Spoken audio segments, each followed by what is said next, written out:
Oi, gente, tudo bem? Então, hoje eu vou falar um pouquinho de desfraude, tá? Desfraude, um assunto bem legal que a gente sempre conversa nas consultas pediátricas, né? E eu vou começar esse vídeo com o ponto que eu acho mais importante, que é que muitas mães e pais têm uma certa pressa em iniciar o desfraude. E o desfraude é um processo que não tem que ter pressa, tá? Então, diferente do que se fazia muito antigamente e de que muita gente ainda tem essa ideia, o desfraude não deve ser feito antes dos 2 anos de idade, tá? E digo mais, pela minha experiência de consultório, a idade ideal em que o desfraude se torna mais fácil e mais compreensível para a criança é a partir dos 2 anos e meio. A gente até pode começar um desfraude com 2 anos, mas a gente vê que aqueles pais que começam com 2 anos e meio, às vezes até com três, conseguem um processo bem mais rápido, porque a criança já está mais madura e entendendo melhor. E por que não antes dos 2 anos, né? Porque antes dos 2 anos a criança não tem maturidade emocional e não tem maturidade motora de controle esfincteriano. Então, por isso, essa indicação de começar a partir dos 2 anos.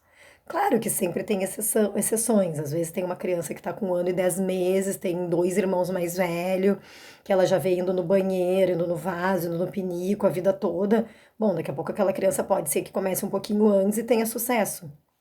Mas a gente nunca vai fazer uma coisa forçada antes desse período. Na verdade, o desfraude nunca deve ser forçado. E como é que a gente vai começar o desfraude, né? Então, primeiro a criança tem que começar a entender o que significa desfraudar, não usar fraldas. Então, minha primeira abordagem com os pais, quando eles estão próximos a 2 aninhos de idade, 2 anos, 2 anos e um pouquinho, é começar, né, a mostrar quando vão no banheiro. Ó, oh, mamãe vai fazer xixi, aqui o vaso da mamãe. Mamãe vai fazer cocô, né? Mostra o vaso. Ter um piniquinho ou um redutorzinho. Eu, particularmente, acho que o pinico dá mais segurança para eles, porque é mais próximo do chão e eles se sentem mais seguros, não ficam com aquele medo de cair dentro do vaso. Então, mas, né, isso é uma opção de cada um. Tu pode ter o piniquinho ou o redutorzinho. O legal do piniquinho é que tu pode mostrar, ó, esse é o vaso da mamãe, esse é o vaso do bebê ou da criança, né? E começar também a mostrar historinhas, videozinhos. Hoje em dia a gente tem tanto recurso de internet, então videozinhos sobre desfraude, livrinhos que mostra criança usando a cuequinha, sentando no vasinho, né? Para eles irem se familiarizando. Aí passo 2 é começar a oferecer aos pouquinhos, mas ainda não sendo uma coisa forçada. Então, por exemplo, ai, tá peladinho para ir pro banho. Vamos sentar aqui no piniquinho e tentar fazer um xixi, ou acordou de manhã cedinho. Ai, vamos tirar a fraldinha e vamos sentar ali no piniquinho e tentar fazer um xixi. Claro que no início a criança não vai ter nem noção. Então, o primeiro passo é assim, ó, vamos ver se ela aceita sentar. Bom, aceitou sentar já é um grande passo andado, porque se a criança não aceita nem sentar no pinico ou no redutor, não tem nem como a gente começar o desfraude. Aí, assim, nós não vamos forçar, não vamos obrigar, porque pode até criar um trauma, e vamos esperar mais 1 mês, 2 meses, até que ela amadureça e aceite aquilo. Como eu disse antes, às vezes crianças que têm irmãos mais velhos que já vêm eles indo, ou às vezes se os coleguinhas da escola se já têm crianças desfraldadas, isso facilita com que eles aceitem, né, e comecem a sentar e tentar fazer. Mas as primeiras vezes eles vão sentar e nada acontecerá, e vai ser mais uma brincadeira, e aos pouquinhos vai indo.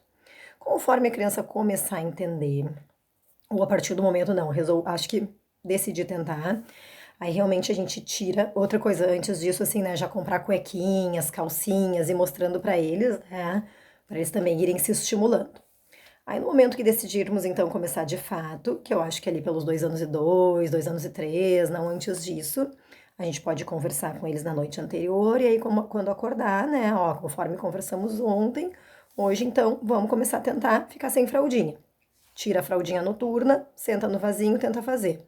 Não fez tudo bem, então agora a mamãe vai botar a calcinha ou a cuequinha e quando der vontade de fazer xixi, nós não vamos fazer na calcinha porque a gente não tá mais de fralda, a gente vai vir aqui no piniquinho fazer. Bom, e se a criança vai entender isso ou não, não sei. Mas o mais provável é que não entenda e escape perna abaixo. E isso é bom para começar a entender e conhecer os sinais, né, de quando faz xixi. Então acordou, sentou no vasinho, ficou 5 minutos, não fez nada. Botou calcinha, saiu, 2 minutos depois, escorre perna abaixo de pé. Não tem problema. A gente jamais vai xingar, punir, né? Gritar, se mostrar assustado. É uma coisa bem natural, não foi nada. Tu tá aprendendo, a gente seca, lava, troca a calcinha. Mas na próxima vez vamos tentar sentar no vasinho quando der essa vontade. E a princípio, no início, a gente vai levar no vaso a cada meia hora, uma hora, e não é oferecer, é levar, fazer sentar e ficar um pouquinho. Porque oferecer, tu quer fazer xixi, que no início a criança não vai saber o que é querer fazer xixi. Dois, que se a brincadeira estiver muito interessante, eles não vão querer sair da brincadeira para dizer que querem fazer xixi. Então, mais ou menos a cada 40, 60 minutos, hora de ir no vasinho sentar. Daí vai lá, tira a calcinha, deixa sentado 5 minutinhos.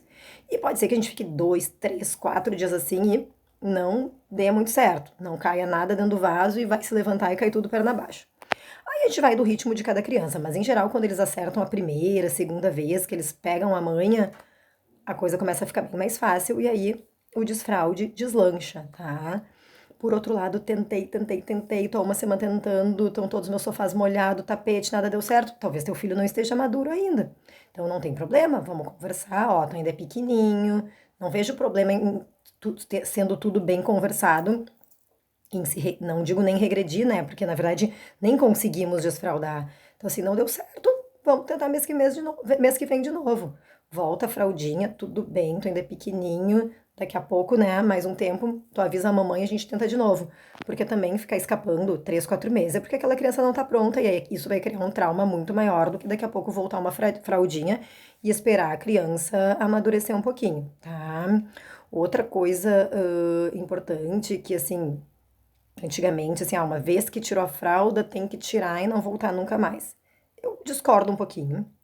Eu acho que tudo que for bem conversado e bem entendido pela criança, e por isso que a maturidade é importante, não vai ter problema. Então vamos supor assim, ai, tá com desfraude super legal, mas tenho que ir à praia e vai ser uma viagem de 3 horas. Bom, o que que nós vamos combinar com aquela criança? Ó, a gente não tem vaso nem piniquinho dentro do carro, então a mamãe vai botar fraldinha se der vontade, mas antes de fazer na fraldinha, tu avisa a mamãe que a gente vai tentar parar em algum lugar pra fazer. Não vejo problema, tá? Ou às vezes bem no inicinho, pequenas voltas de carro, botar fralda, desde que seja bem explicadinho pra criança do porquê aquilo tá acontecendo e jamais baixar a autoestima dela de que ela não está conseguindo, né?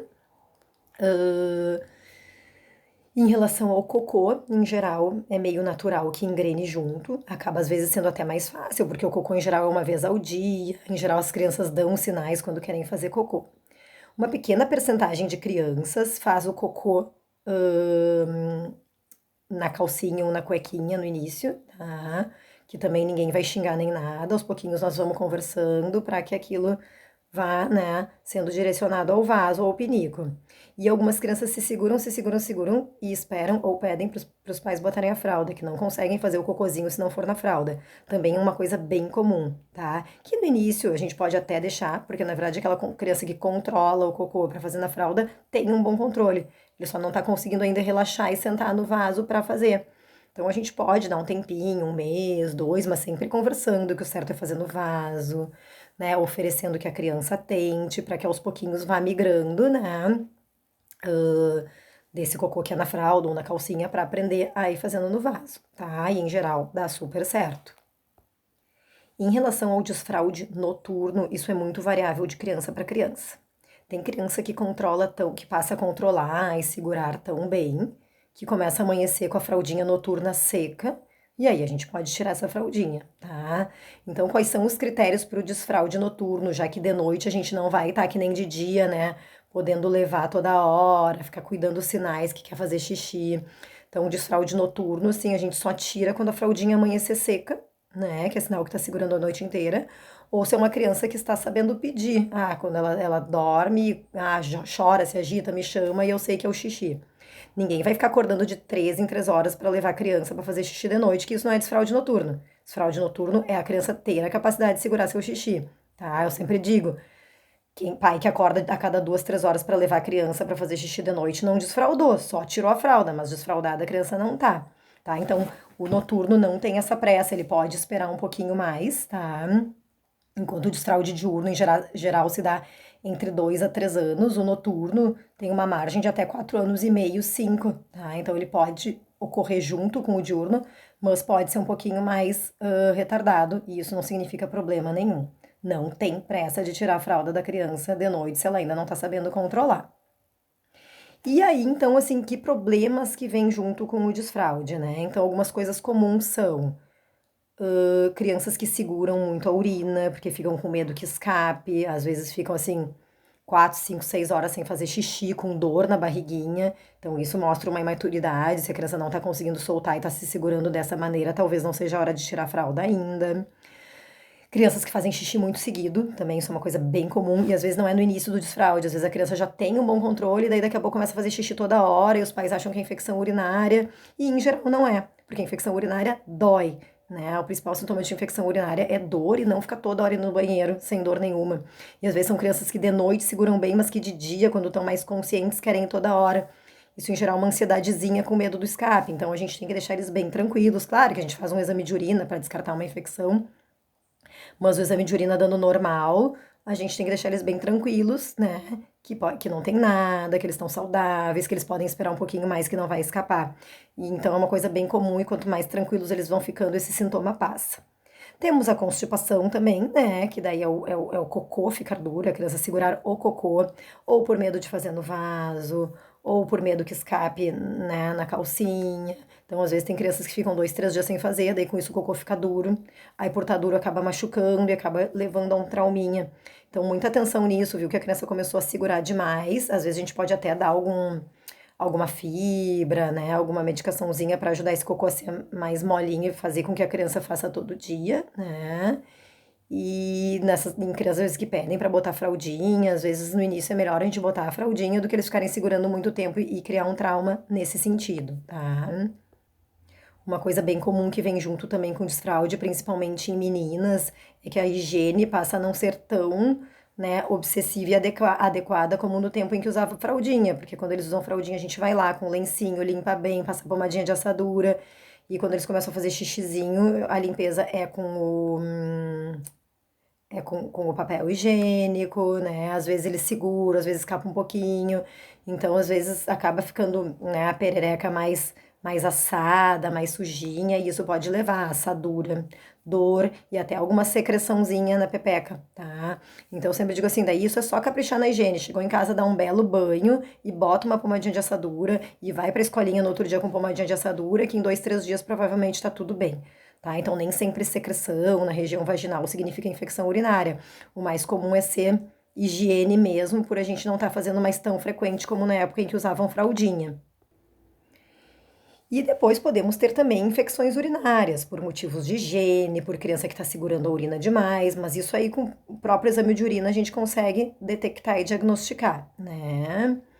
Então, a princípio, a minha mensagem do desfraude é essa. Também, se houverem dúvidas, conversamos, tá bom? Beijo, fique em casa, boa quarentena.